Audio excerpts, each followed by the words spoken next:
Bueno, vamos a dar por comenzado este webinar. Buenos días a todos. Soy Virginia Vidal, vocal de la Junta Rectora de Caminos Madrid, y estoy encantada de daros la bienvenida hoy a este nuevo evento de un ciclo de webinars sobre energías del futuro, organizado por el Grupo de Trabajo de Energías Renovables de la Demarcación. Hoy vamos a hablar sobre el futuro del agua como fuente de energía y de las nuevas vías para su aprovechamiento. Os dejo con Juan Manuel Alameda, que es miembro de nuestro grupo de trabajo, quien va a conducir el webinar, en el que también contamos con dos grandes especialistas en la materia, que son Pedro Blázquez, del canal de Isabel II, y José Luis Becerra, de Jogosa. Muchísimas gracias a todos por asistir y espero que os sea de gran interés. Juan Manuel, esto es tuyo.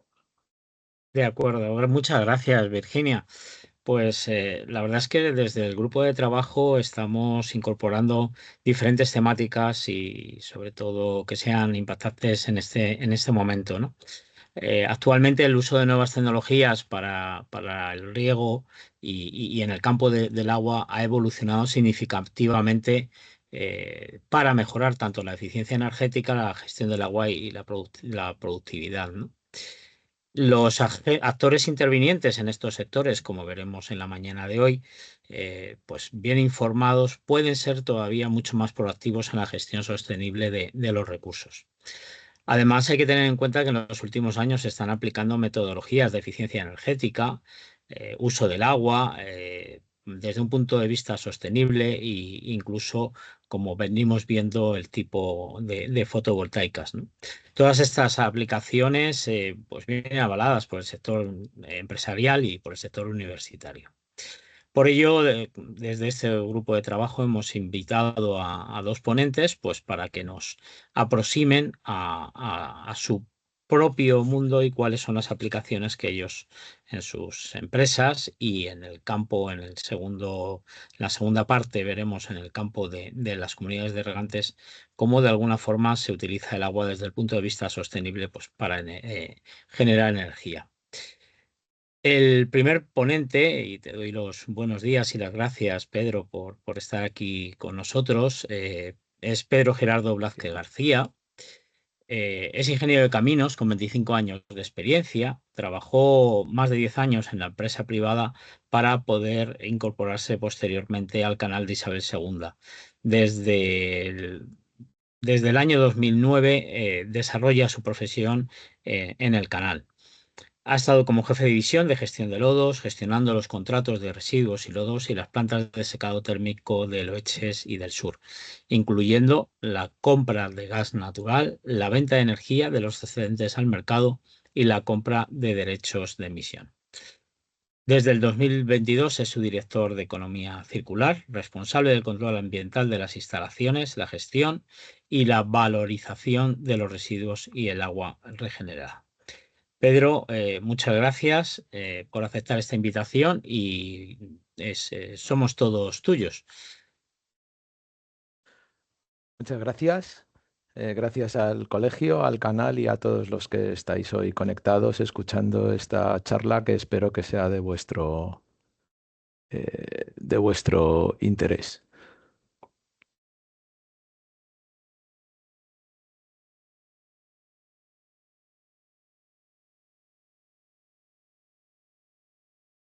Bien, entonces vamos a empezar situándonos en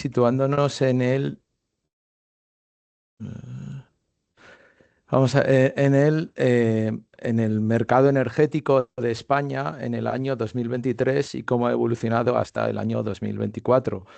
En el año 2023, esto, bueno, pues vimos que eran 244 teras los que se habían consumido y se habían generado 266.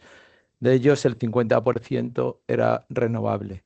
Entonces, ya tenemos los datos del año 2024, aunque todavía no son exactos, queda cerrarlo, pero lo que está publicado sobre todo es una gran noticia, es que hemos avanzado en energías renovables, mientras que en el año 2023 estábamos en un 50%, ahora son un 56%. Y luego algunas de las tecnologías con las que se estaba generando en España, pues han cambiado su posición. Como se puede ver, la primera es la nuclear, esa sigue igual en el año 2024. La segunda es la eólica, pero en los puestos tercero y cuarto, como se puede ver, pues la fotovoltaica y el ciclo combinado, el tercero era el ciclo combinado y el cuarto era la fotovoltaica, pues en el año 2024 esto ha cambiado y entonces ahora la fotovoltaica ha ocupado una tercera posición. Eso se ve sobre todo en el 56% este de las energías renovables, mientras que la hidráulica, que es la que nos afecta en el día de hoy, sobre todo del agua, pues sigue ocupando ese quinto lugar. Y además se ha visto que la demanda ha aumentado en un 1%, lo cual es muy positivo. Tenemos más energías renovables y la demanda no ha aumentado demasiado, pero nos vamos acercando a ese objetivo de conseguir ese 80% de energías renovables para el año 2030 que está publicado en el PENIEC. Acercándonos un poquito más a lo que sería la Comunidad de Madrid, pues aquí ya tenemos un pequeño problema. Los datos de 2024 todavía no están publicados, pero serán muy parecidos a los del Disculpa, año. Pedro. Sí, No sé si el resto estoy viendo la presentación, yo no la veo. No sé si la pantalla que has compartido. ¿no la veis? Eh, Si puede volver a... ¿Ahora? ¿Sí? ¿La veis? No, pone... No, Esperar un momentín. Vamos a ver. Dejo de compartir y vuelvo a compartir Sí. otra vez. Compartir. Ana. ¿Ahora la veis? Ahora sí, ahora sí. Vale, ahora sí, ahora sí. vale.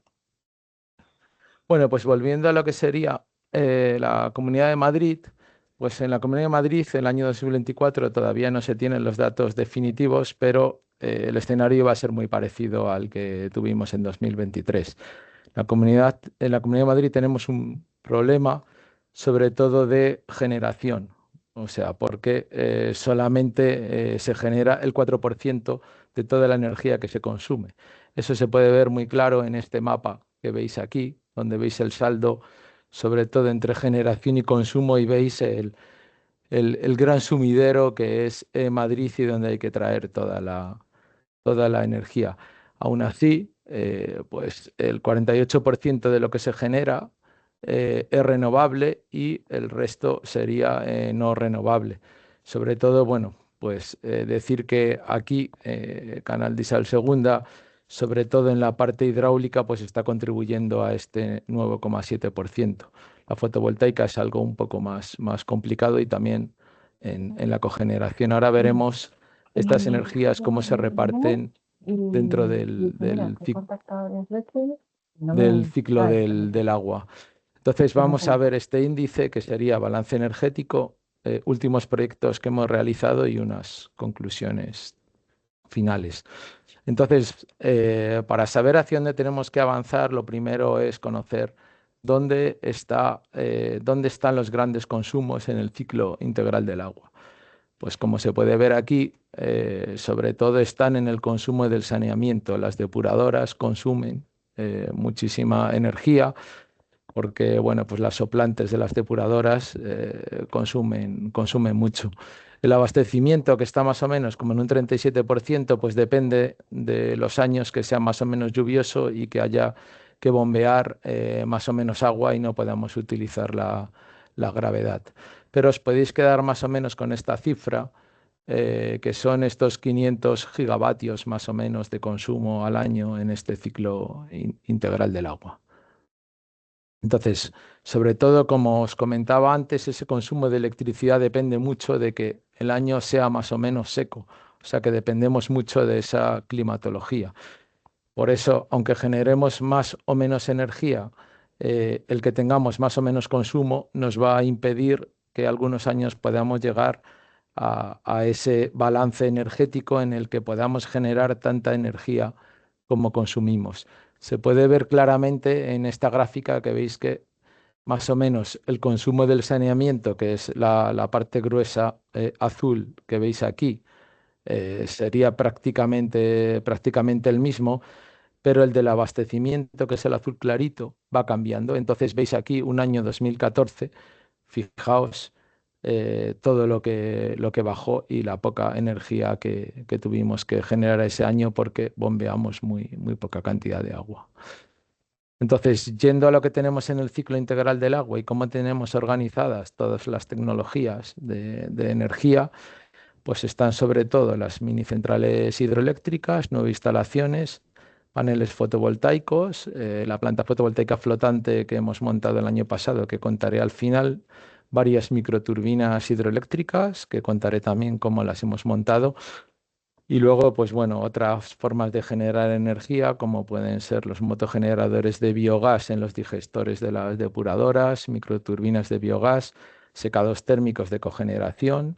Estos son con gas natural, obtención de biometano, reinyección a red y un plan solar en el que estamos montando, llegaremos a montar hasta 40 megas en diferentes instalaciones. Entonces, centrándonos sobre todo un poco en las minicentrales, que son las que más energía nos dan, pues tenemos 9 instalaciones. Son las que veis aquí: Pinilla, Río Sequillo, Puentes Viejas. Prácticamente todas estas instalaciones están al lado de una ETAP, con lo cual estamos condicionados a esa turbinación, sobre todo a mantener el abastecimiento, esa garantía de abastecimiento.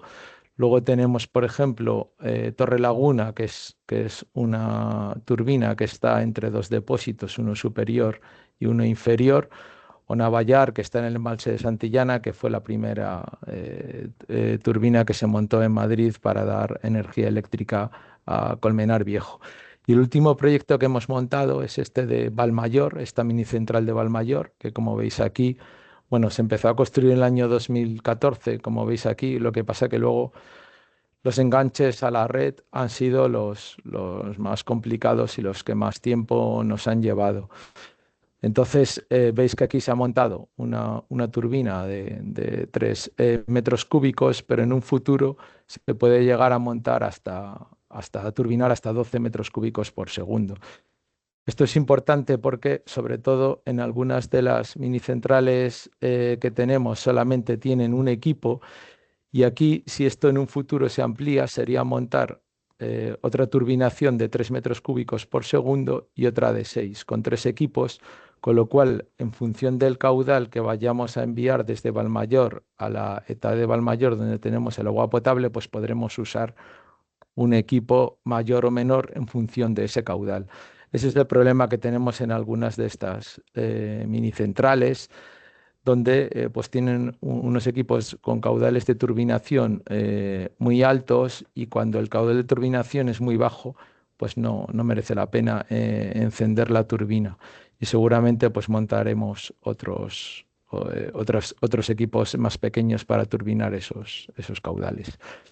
Aquí en esta gráfica se puede ver claramente cómo ha sido la energía generada en las hidráulicas y cómo ha sido el agua embalsada. Entonces se puede ver claramente cómo, por ejemplo, en el año 2020, en esta curva, se ve que estábamos aquí en los 800 hectómetros cúbicos aproximadamente, y hemos podido turbinar más, con lo cual parte de nuestra turbinación sobre todo depende de la cantidad de agua que llueva, la cantidad de agua que tengamos en el embalse y sobre todo la garantía del suministro. Nuestros embalses no pueden bajar hasta el fondo, ni podemos turbinar todo el agua que queramos, porque necesitamos que ese agua potable que vamos a dar a los madrileños pues sea de buena calidad. Además, bueno, pues los condicionantes son adaptación al cambio climático y luego el mercado eléctrico que veremos un poco más adelante.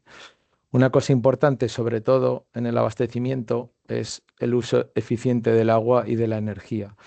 Entonces, aquí en la Comunidad de Madrid hemos conseguido, con diferentes campañas de ahorro y bueno, los contadores que estamos montando ahora, donde se puede medir perfectamente el agua que está consumiendo cada uno, hemos reducido bastante las pérdidas.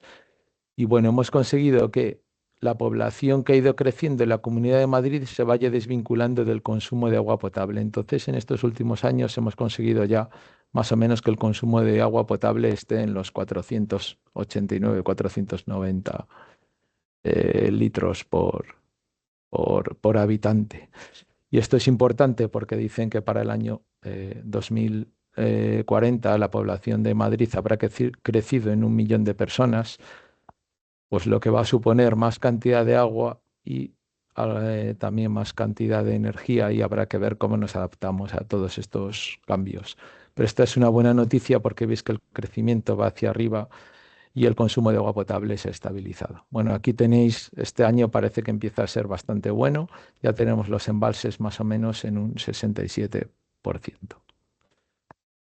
Aquí os he puesto también unas gráficas de cómo son las aportaciones del agua a los ríos. Entonces, el año 2024, como podéis ver, ha sido, bueno, a falta de cerrar los datos definitivos, ha sido un año bastante bueno. Hemos llegado a tener una aportación de 658 hectómetros cúbicos, cuando podéis ver aquí más o menos que veis, pues en el año 2023 cerramos en 100 hectómetros cúbicos menos, en 538 hectómetros cúbicos, y veis que estamos pues por debajo de la media histórica que viene de 1914, pero sí estamos por encima de la media de los últimos 30 años y de los últimos 20 años. Con lo cual, pues bueno, estimar cuánto vamos a generar en los próximos años de energía eléctrica con las minicentrales, pues resulta bastante complicado porque depende de muchos factores. Entonces, este es el factor del precio, ¿no? Aquí podéis ver unas noticias que he sacado de las últimas que han salido en los periódicos. Veis sobre todo aquí, veis, ha cerrado el año 2024 en más o menos unos 63 euros el megavatio hora. Y lo más importante, pues en un precio es un 30% más bajo de los previstos, ¿no? ¿Esto qué pasa? Pues que cuando tú estás haciendo los estudios de viabilidad o de amortización de cualquiera de las instalaciones que se vayan que se vayan a montar en un futuro, pues la verdad es que puede desvirtuar bastante o te puede alargar bastante tu, tu sistema tu sistema económico de viabilidad de la instalación. Aquí podéis ver cómo son los precios máximos y mínimos. Veis que, por ejemplo, pues bueno, aquí en el año 2022 se ve claramente estos precios de 700 euros el megavatio que no volveremos a ver, precios de cero que se han visto bastante en este último año y en estos últimos meses, y es más o menos como antes teníamos unas medias bastante estables hasta más o menos en 2020 empezó todo a cambiar, y ahora parece que estamos en tendencia de bajada y volverán a bajar los precios en el año 2025. Aquí podéis ver también un poco un perfil del día 17 del viernes pasado. Veis cuáles son las horas más caras. Veis que hay horas de 210 euros el megavatio y horas sobre todo de 90. Bueno, aquí podéis ver más o menos el perfil. Este perfil comparado con las energías que lo producen, pues veis que más o menos. Veis aquí lo naranja es la parte de la solar fotovoltaica, las horas en que funciona, pues veis que más o menos a las 9 de la mañana empieza a funcionar y a las 6:30, 7 de la tarde ya no tenemos ese gap de, de fotovoltaica que tenemos que cubrir con los ciclos combinados. Y aquí tenéis en esta otra gráfica a la izquierda cuáles han sido los precios del último año 2024 y cómo ha ido variando en los diferentes meses. Antes, bueno, más o menos esto era bastante lógico. Los meses que más viento y lluvia podía haber eran precios más económicos, pero bueno, se puede ver que todo esto va variando y los precios más caros siempre eran en agosto. Siguiendo con todas las tecnologías que tenemos en el abastecimiento, pues son las microturbinas. Estas microturbinas, aunque son de pequeña potencia, sí que son muy interesantes porque sobre todo, pues, por ejemplo, en Majadahonda, donde viene la conducción de picadas con mucha fuerza, pues rompe carga y podemos aprovechar esa energía eléctrica, sobre todo para autoconsumo, ¿no? Entonces, veis, estas son las que os digo de la conducción de picadas, que están montadas en la TAP de Majadahonda, la 1, la 2 y la 3. Hemos montado en casi todas, veis, en la TAP de Griñón. Luego, en algunas de las depuradoras hemos montado también un pequeño salto, también porque la depuradora descargaba por encima del nivel del río y se podía aprovechar ese pequeño salto. Y luego fotovoltaica, sobre todo para autoconsumo, que estamos montando en nuestras instalaciones, porque realmente nuestra vocación es intentar, lo que he comentado antes, generar lo mismo que consumimos y que no tengamos que vender a la red, sobre todo pues que lo podamos autoconsumir en nuestras propias instalaciones. Aquí veis la generación que tenemos en el saneamiento, motores de biogás que se generan en los digestores de las depuradoras y que aprovechamos también para en esa depuradora generar energía eléctrica y calor para el digestor. Estos son los secados térmicos con cogeneraciones de alta eficiencia, que tenemos dos, y luego algunos proyectos piloto que estamos mirando para intentar inyectar parte de ese biometano a la red.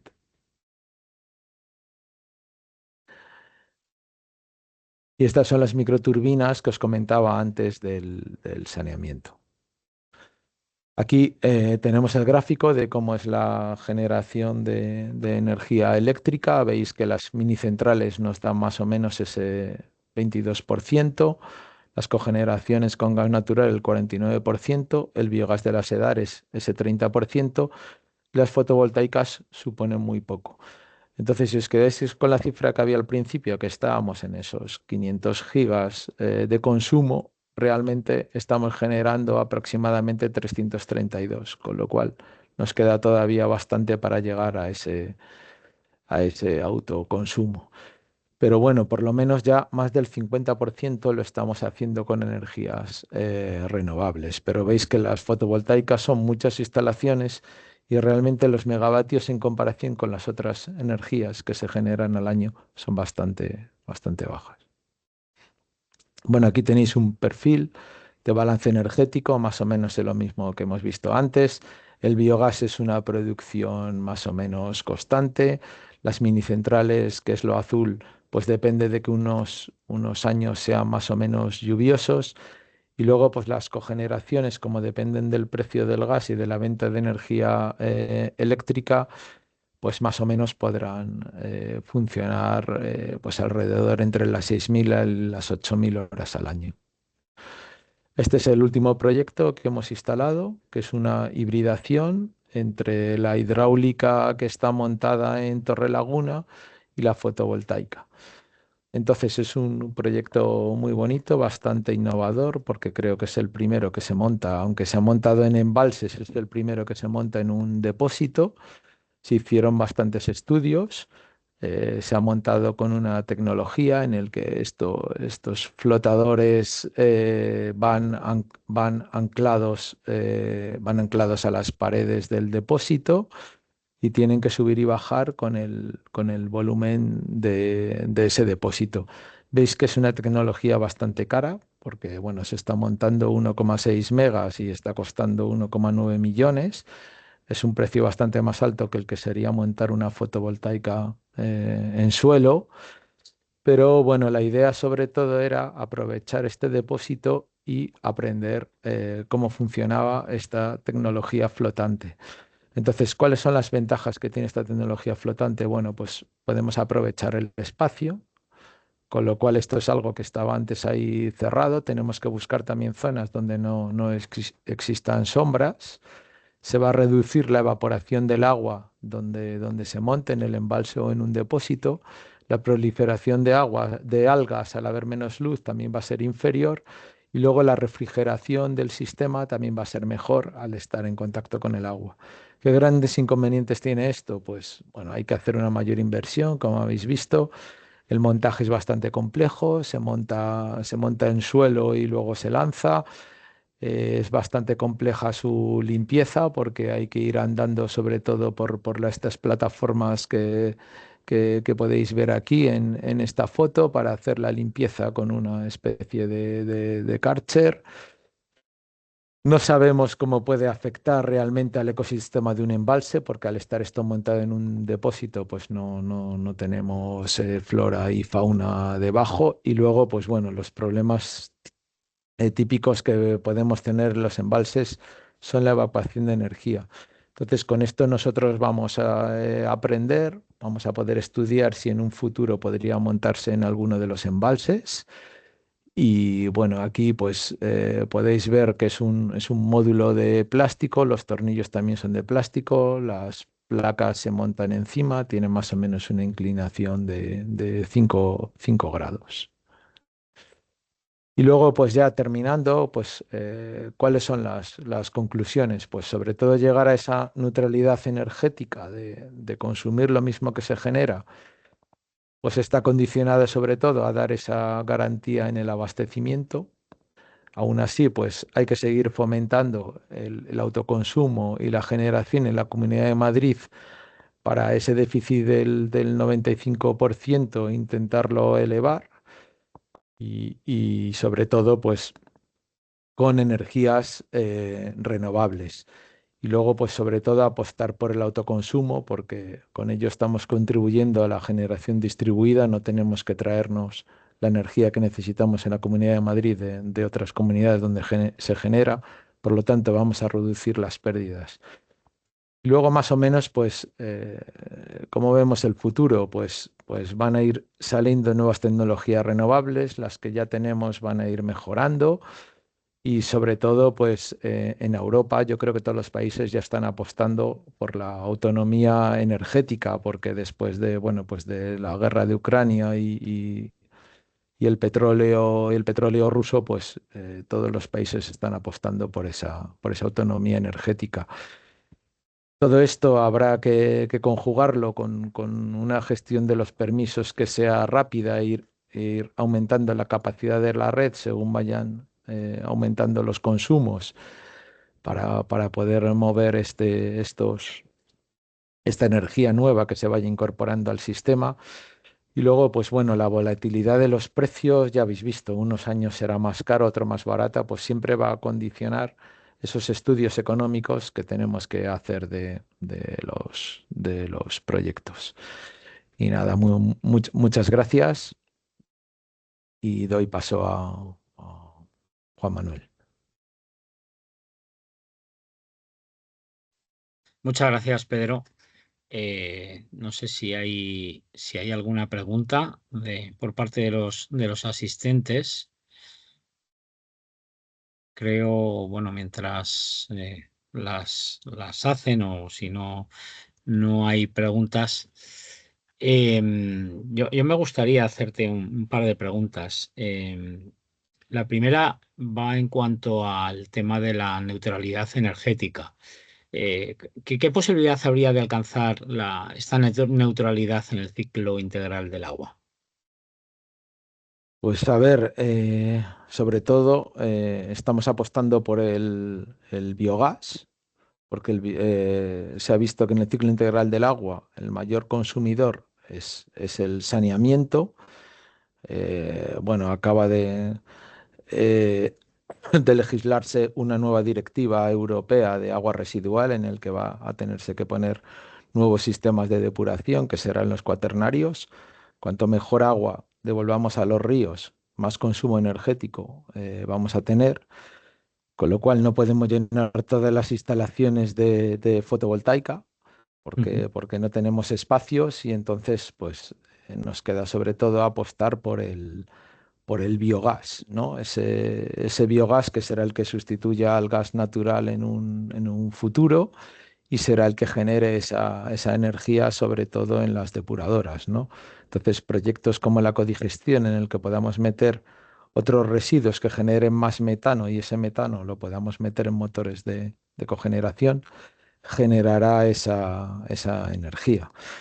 También estamos planteando una planta de hidrógeno que se inaugurará este año posiblemente bueno, que se va a hacer con agua regenerada. Va a ser la primera planta de hidrógeno verde con agua regenerada y vamos a ver qué tal funciona esta tecnología del hidrógeno por la que parece que España está apostando. Aún así, llegar a esa neutralidad energética parece bastante complicado y más con tecnologías renovables.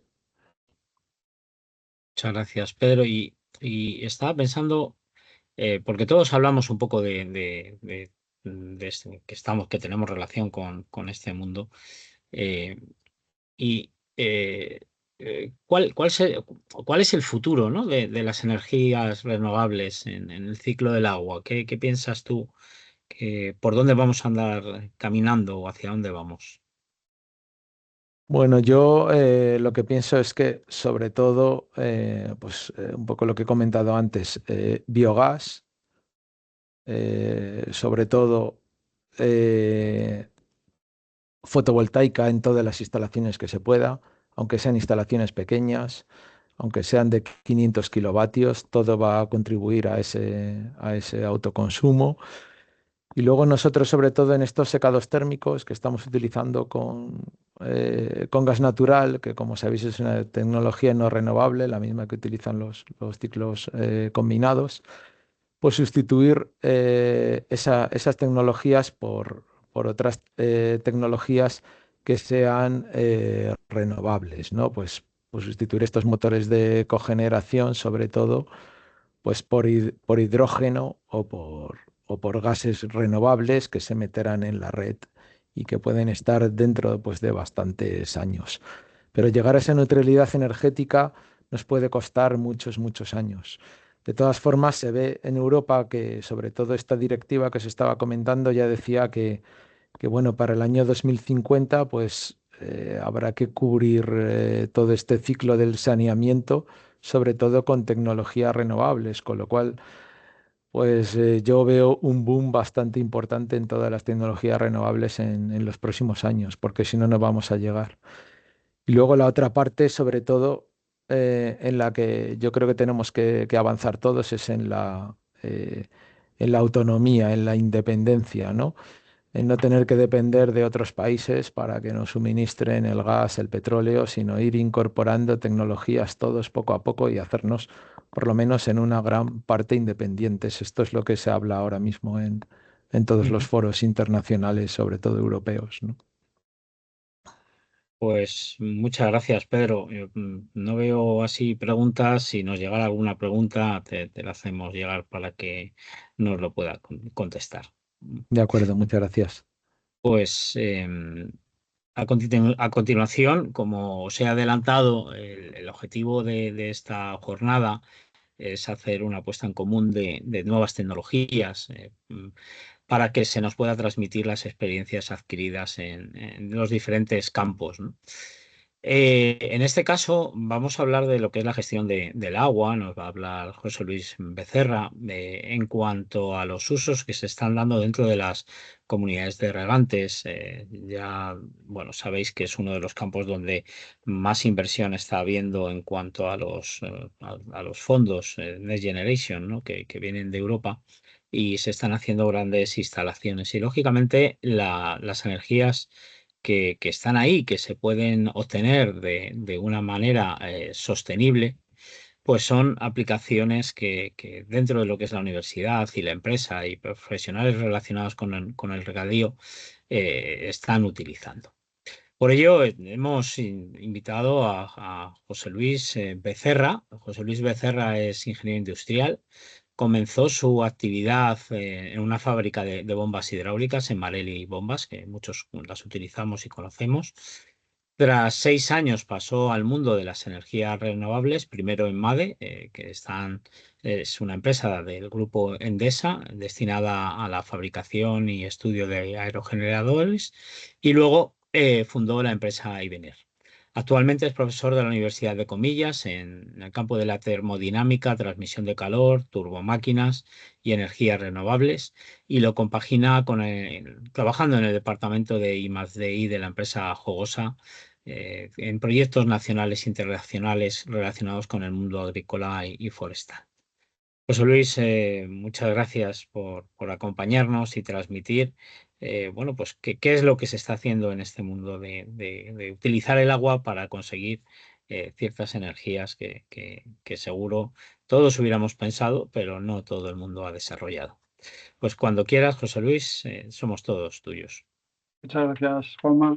Muchas gracias a todos por darme perdona, la oportunidad de contaros un poco lo que estamos haciendo en la empresa, que está ligado también con la universidad. Voy a ver si comparto la... Ahí estamos. Esto.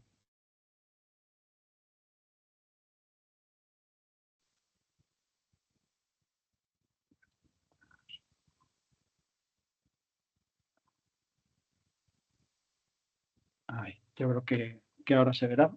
Se ve perfectamente, sí. De acuerdo, muchas gracias, Juanma. Bueno, pues efectivamente, como contabas, yo os voy a hablar de lo que estamos haciendo en la empresa, que primero quería que vierais un pequeño vídeo, si funciona.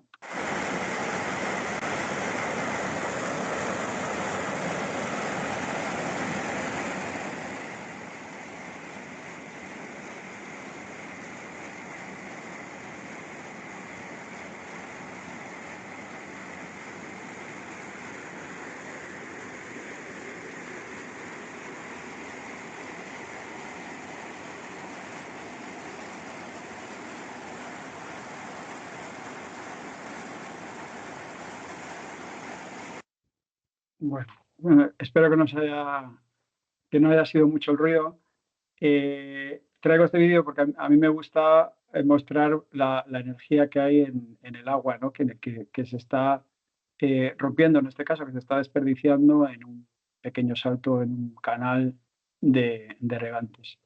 Y esto es similar a lo que hablaba antes Pedro del aprovechamiento en determinadas redes canalizadas.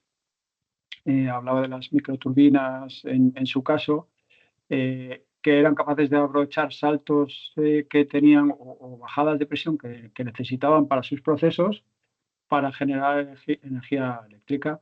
Pues nosotros detectamos esta posibilidad también en redes canalizadas, en canales abiertos o pequeños cauces de agua. Entonces, la idea es aprovechar esta energía que aquí de forma intencionada se está rompiendo, está disipando en un salto de un canal para producir energía, para aprovecharla para producir energía. Y teníamos dos opciones, digamos. Una es de seguir la línea habitual, que es la de generar energía eléctrica con la energía que pudiéramos obtener del agua. Y la otra era directamente aplicarla a una aplicación, a una necesidad que se produce cerca de los canales de regantes, que en este caso era el bombeo. Como sabéis, el riego, y nos comentaba Juanma, el riego está evolucionando, está modernizando eh, para tratar de disminuir el consumo de agua. Básicamente, cada vez se pone en regadío más especies, más superficie, pero tratamos de que el consumo unitario sea cada vez más pequeño, pasando del riego por inundación, que es el que más, digamos que el que más agua consume, a los riegos localizados como, bueno, desde aspersión a goteos. El problema que tienen estos riegos, los riegos localizados, es que necesitamos tener presión. Eso normalmente se genera con una bomba y esa bomba consume energía para producir la presión. Bueno, pues esta es un poco la idea nuestra, el tratar de aprovechar la energía hidráulica para generar energía hidráulica también, la energía que se necesita para presurizar una red de riego localizado. Entonces, la verdad es que la tecnología como tal no es una tecnología novedosa o por lo menos rompedora, porque se parece os voy a presentar dos productos que hemos desarrollado. Uno de ellos se parece bastante a la noria. Entonces, ¿cómo podemos ver esto como el futuro, ¿no? Volver a las norias del pasado. Bueno, en el fondo la tecnología es muy similar, estamos aprovechando la energía del agua. En el caso de la noria, en este caso era la gravedad la energía fluyente del agua para elevar agua y así poder llevarla a otros sitios, o para riego, para consumo humano, ¿no? como en este caso de esta noria. La tecnología, como digo, es similar, pero lo que estamos haciendo es mejorarla y adaptarla a los nuevos tiempos. Digamos que lo que estamos buscando es un mayor rendimiento. Los rendimientos antes no estaban del todo optimizados. Una robustez alta. Nosotros estamos pensando en nuestros productos, estamos pensando tanto para el mercado europeo como para países en vía de desarrollo. Por ejemplo, en Nepal se están instalando este tipo de productos, entonces tiene que ser intrínsecamente robustos, tener un mantenimiento relativamente sencillo y poco frecuente. Además, se le añade la ventaja de la monitorización y el control, es decir, no son instalaciones que están funcionando a su libre albedrío o únicamente controladas por el caudal de agua que pasa, sino que de forma activa estamos midiendo todos los parámetros necesarios y haciendo un control, garantizando también funciones de seguridad, como puede ser pues, evitar que suba el nivel en el canal de riego, etc. Cosas asociadas a la seguridad en estos canales. Como decía, tenemos dos productos, ambos los hemos desarrollado con Aquista, que es una empresa holandesa que se dedica desde hace unos años a este tipo de productos, y están pensados para dos situaciones ligeramente distintas. Son ligeramente distintas, pero hay un mundo entre una y otra, que son las aplicaciones de saltos, pequeños saltos entre 1 metro de desnivel y 4 metros de desnivel. Cuando tenemos un salto suficiente de más de 2 metros, podemos irnos de forma, digamos que económica, a una turbina de este tipo que veis a la derecha, que es la ITP, la que está bajo la forma de ITP, que es una turbina tipo Kaplan, con álabes fijos, pero que es una turbomáquina, digamos, convencional. Sin embargo, para saltos menores de menos de 1 metro, que también hay en estos canales de las comunidades de regantes, hay saltos de entre 1 y 2 metros, nos tendríamos que ir a la clásica noria, a una especie de noria mejorada, que sería lo que nosotros llamamos high pump. Entonces, tanto una como otra se desarrollaron en proyectos europeos, lo que da también una idea de que Europa está apostando, ¿no? Al concedernos estos proyectos, apuesta por este tipo de tecnología. Uno fue un Horizonte 2020, la High Pump, y la otra la ITP con Eureka Eurostars. En el caso de la ITP, desarrollada con la Universidad de Comillas Industriales, que tenía la patente, y desarrollaron toda la hidráulica de la turbina y de la bomba. Vamos a verlas un poco más en detalle, cómo funciona esto. La noria es más fácil de explicar, digamos, porque estamos más acostumbrados a saber cómo funciona. Os estoy mostrando aquí uno de los ejemplos que hay de rueda hidráulica, vamos a llamar rueda hidráulica, que es la de tiro bajo, digamos, bueno, esta sería tiro medio, cuando el agua le llega a la noria más o menos a la altura de su eje. En este caso, aprovechamos sobre todo la energía de la gravedad y tenemos unos saltos intermedios dentro de estas ruedas. Solemos conducir el agua que viene por el canal o por un río por una plataforma metálica hecha para canalizar el agua hasta la rueda. En la rueda se transforma la energía hidráulica en energía mecánica en su eje, girando a muy bajas revoluciones. Estamos hablando de alrededor de unas 12 revoluciones por minuto. Los diámetros de estas ruedas están entre 2 y 3 metros y medio. Son ruedas grandes que giran a pocas revoluciones, ¿no? Sería un poco el símil del aerogenerador, de grandes diámetros girando a bajas revoluciones. Claro, para llevar esto a un bombeo necesitamos elevar la velocidad de rotación. Tenemos una transmisión que eleva a las 370 RPM que necesita una bomba de diafragma, que es del estilo de los fertilizantes, y que suministra pues, 5 litros, 6 litros, dependiendo de los modelos de caudal nominal. Es una bomba volumétrica, por lo tanto, cuyo caudal está más o menos determinado por la velocidad a la que gira la turbina. Ambas están en una caseta. La actuación para instalar esto es relativamente sencilla. Necesitamos poner unos apoyos a ambos lados del canal. A veces hemos tenido que ampliar ligeramente el canal en la zona donde se pone la rueda, sobre todo por temas de seguridad, para ser capaces de evacuar lateralmente el agua en caso de que hubiera un atrancamiento y para no elevar el nivel del agua aguas arriba. Pero básicamente esto sería cómo funciona. Tanto esta como la ITP son bombas hidropropulsadas, es decir, que lo que buscamos es un bombeo aprovechando la energía del agua. En el caso de la ITP, la otra turbina hidropropulsada, que era para saltos un poco mayores, entre 2 y 4 metros, aquí hemos buscado, este es el último producto que hemos desarrollado, hemos buscado un diseño mucho más compacto. Entonces, en total, esto pesa para que hagáis una idea, unos 120 kilos, todo el conjunto que podéis ver aquí a la derecha. Tiene una parte de turbina y una parte de bombeo. La parte de turbina es una turbina axial que se acopla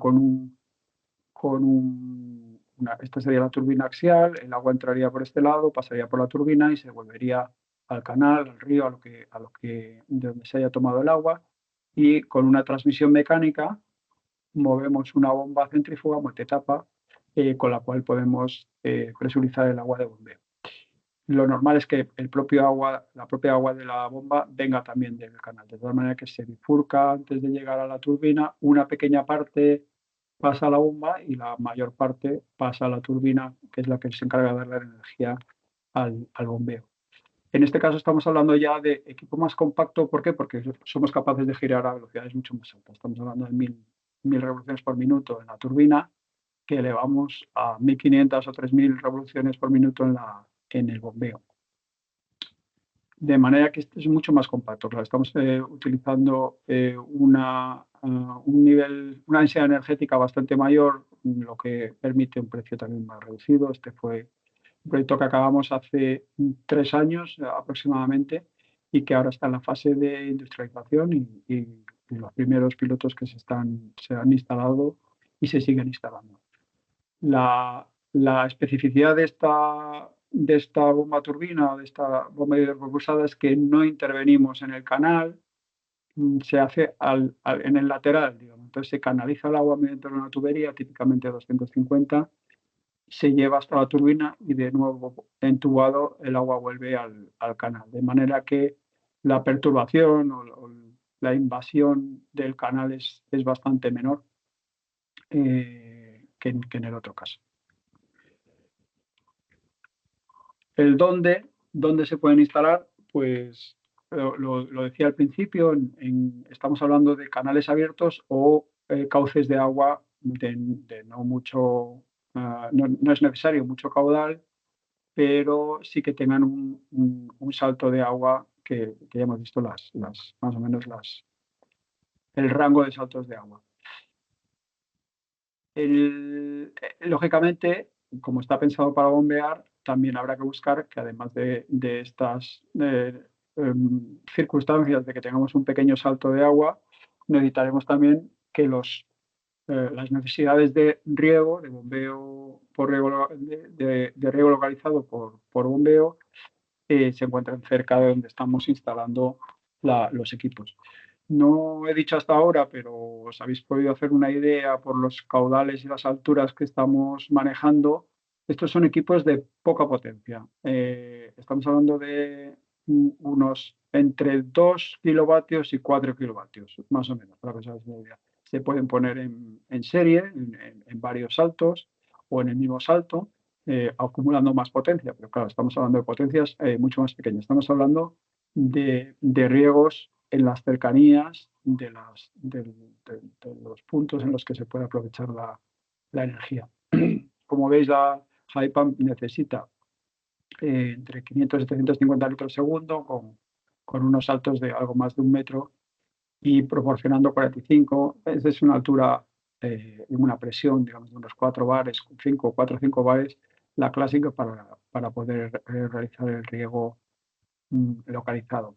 Sin embargo, la ITP utiliza saltos mayores, caudales algo más pequeños, estamos hablando entre 100 y 140 litros por segundo, en unos 2 kilovatios y medio más o menos, y estamos suministrando unos 3 litros por segundo a 50 metros.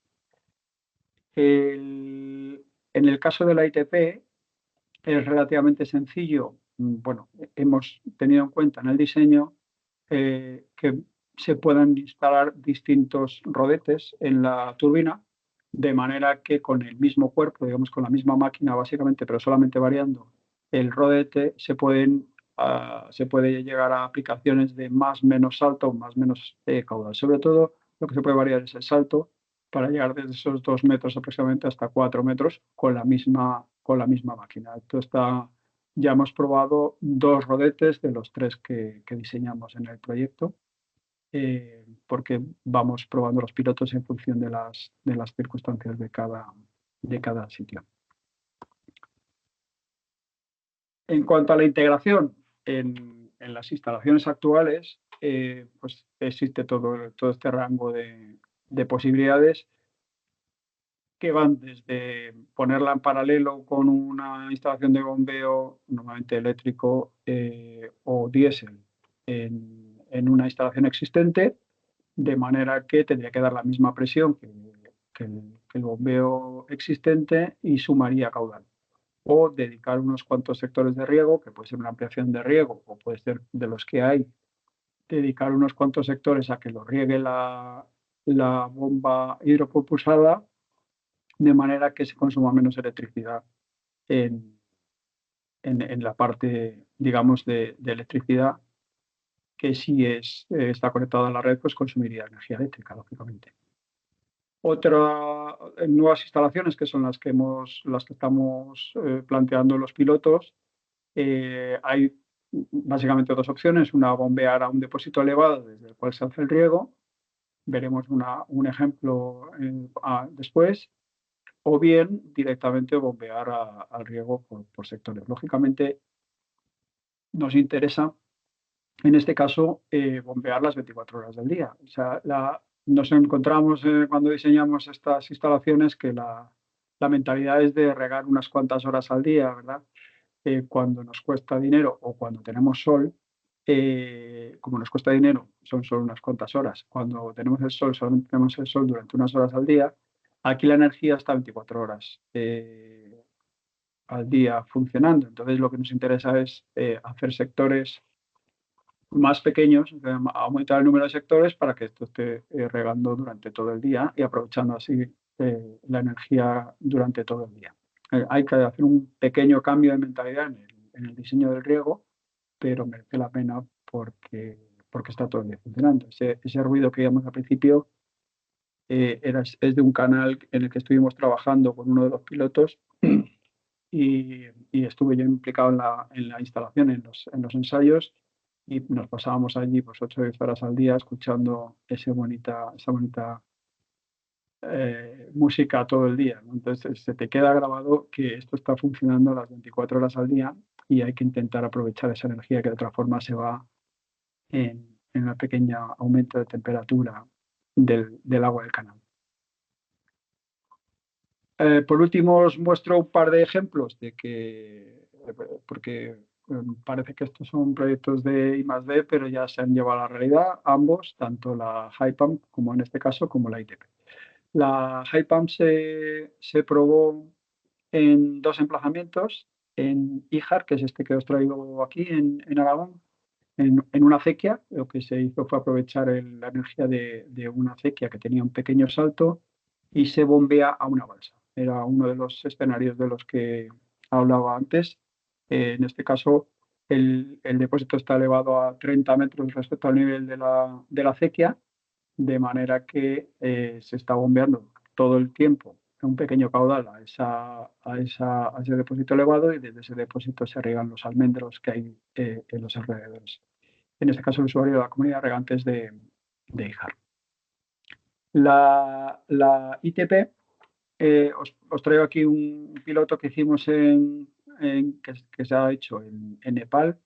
En este caso lo ha ejecutado la empresa colaboradora nuestra, Akista, que se puso en marcha en 2022, y en este caso es ahí podéis ver el cuerpo, en este caso está sin tratar, pero se suele mandar pintado. Este sería el cuerpo de la turbina. Aquí se está aprovechando el agua que sale de una mini central, es decir, estaría el canal de salida, en realidad una tubería, se ha plantado para una tubería de salida de una mini central hidráulica con agua bastante limpia. Luego se tuvieron ciertos problemas con la presurización de esa tubería, y al final se está utilizando la salida de la tubería al canal abierto, en donde hay otro salto. En realidad encontramos saltos en muchos sitios y no es muy complicado encontrar el acomodo, así que se cambió a un poco más abajo, aguas abajo, a la salida al canal. Aquí en este caso es un proyecto piloto, porque esta empresa también monta comunidades de aprendizaje en Nepal de agricultura. Entonces es un proyecto integral en el que se forma agricultores, se les suministra el riego, y en este caso pues era un canal de riego que llegaba a los regantes, a los agricultores que llegaba, y con la ITP se pudo ampliar hasta el centro comunitario y unos pocos más. Pues los cultivos, igual que antes eran almendros, pues estos de sandía, calabacín, en varios cultivos, más que estos que os pongo aquí.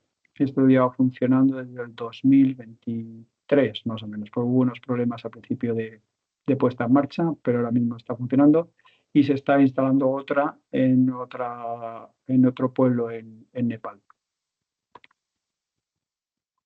Y llegamos a la parte de la rentabilidad, porque esto es muy bonito, pero si no somos capaces de hacerlo rentable, tampoco serviría para mucho. Y en esto también se trabajó desde el principio. Os voy a hacer la presentación de la ITP, que es el último producto, el más compacto, el más económico. Y comparo la bomba eléctrica convencional, una bomba diésel, que todavía hay instalaciones que se riegan con diésel, el bombeo solar y la ITP, nuestra bomba hidropropulsada. Os pongo ahí porque, lógicamente, estos estudios se pueden torcer todo lo que queramos los que los hacemos. Entonces os pongo las condiciones bajo las que he calculado los periodos de amortización y, por lo tanto, los costes anuales de este regadío. Para distintos cultivos, maíz, remolacha con distintas necesidades de agua, metros cúbicos año, para una vida útil de 10 años en todas las instalaciones. Y me diréis, bueno, la energía solar fotovoltaica dura 25. Bueno, es cierto que la vida útil de los paneles es de 25 años, pero no tanto del inversor, no tanto del bombeo, que forma parte de la instalación. Entonces me he permitido, yo he trabajado mucho tiempo en fotovoltaica y conozco un poco, sobre todo estas instalaciones en sitios remotos o no tan controladas como las grandes plantas fotovoltaicas, y lo de los 25 años sin recambio es difícil de ver. Entonces, lo tomamos como 10 años para todas las tecnologías. También nuestra ITP se supone que está diseñada para 20 años de funcionamiento, pero hemos sido conservadores. Una temporada de riego de 25 semanas al año, una temporada de riego razonable en nuestra zona, en España. Y en cuanto al tiempo de riego, lo que os hablaba antes, la bomba eléctrica diésel se suele tener unas horas al día. El bombeo solar, hablo de 6,5 horas, serían 6,5 horas equivalentes, o el máximo tiempo que podría estar a potencia nominal el bombeo solar. Y nuestra ITP estaría a las 24 horas del día aprovechada, ¿no? Como os decía, esto conlleva un poco de cambio de mentalidad y de diseño de riego para que pueda estar regando las 24 horas. coste de la electricidad de 0,15, 15 céntimos por kilovatio hora, y el de gasoil 1,26 euros litro. Por supuesto, estos valores van cambiando y se puede utilizar los que queramos. El caso es que, si veis la comparación, en este lado estarían los euros por hectárea y por año de coste del regadío. Como veis, la más cara es la diésel. Esto está claro, es el equipo más barato, pero es el que resulta en un coste más alto por el precio del gasoil. La bomba eléctrica y la bomba solar, que compite, que es la que está más cerca de la turbina de nuestra bomba hidropropulsada. Como veis, sale ganando, y no quiero alargarme mucho con el tema de la rentabilidad, pero si tenéis interés, tengo preparada otra diapositiva en la que se explica un poco mejor los costes que hemos utilizado aquí. Y nada más, muchísimas gracias por escucharme. Como decía, Juanma, trabajo en Jogosa y somos los encargados de instalar y vender y distribuir estos equipos en España. Muchas gracias, Juanma.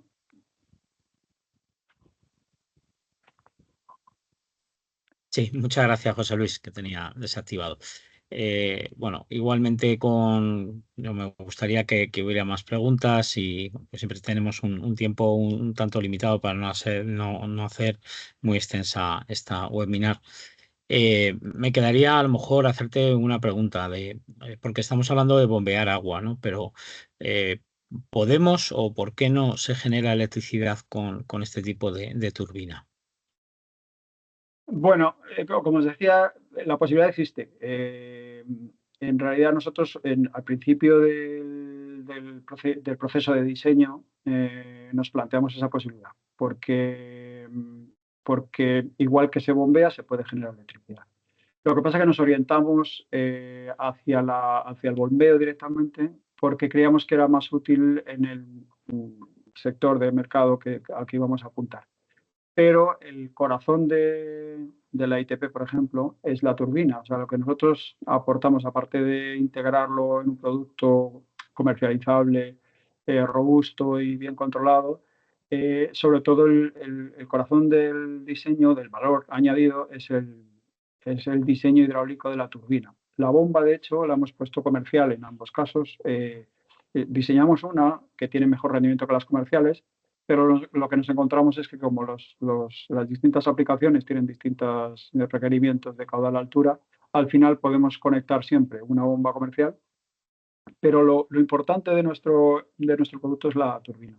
Y esa turbina vale igual para mover una bomba que para mover un generador eléctrico. Con lo cual, la realidad es que, aunque nosotros no nos hemos enfocado en ese mercado, existe la posibilidad igualmente de generar electricidad. Lo que pasa es que estábamos pensando a veces en países con acceso remoto, en la electricidad no están electrificados 100%. Entonces, ¿por qué pasar por electricidad para luego volver a bombear? Pues directamente nos saltamos ese paso que conlleva pues un mejor rendimiento global, ¿no? Estamos hablando de rendimientos globales de un 45-50%, incluyendo un bombeo y turbina. Entonces, pasar por electricidad sería bajar todavía más el rendimiento. De acuerdo, José Luis. Pues por mi parte tampoco hay ninguna pregunta. Igualmente, si nos hiciera llegar algunas preguntas de los que lo vean ahora en directo o posteriormente, porque como ya sabéis se queda grabado, pues os las haríamos llegar para que pudierais contestar. Yo por mi parte, daros gracias a los dos, y nada, Virginia, no sé si quiere cerrar esta jornada. Pues yo encantada de cerrar esta jornada, que me ha parecido súper interesante. Espero que a vosotros os haya resultado igual de interesante que a mí, y deseando que nos puedan ver muchos compañeros en la versión grabada. Y muchísimas gracias por las intervenciones y a la calidad de los ponentes. Y a los organizadores también, que nos están viendo, y que esto no habría sido posible sin ellos. Muchas gracias a todos. Muchas gracias. Muchas gracias. Hasta luego. Hasta luego.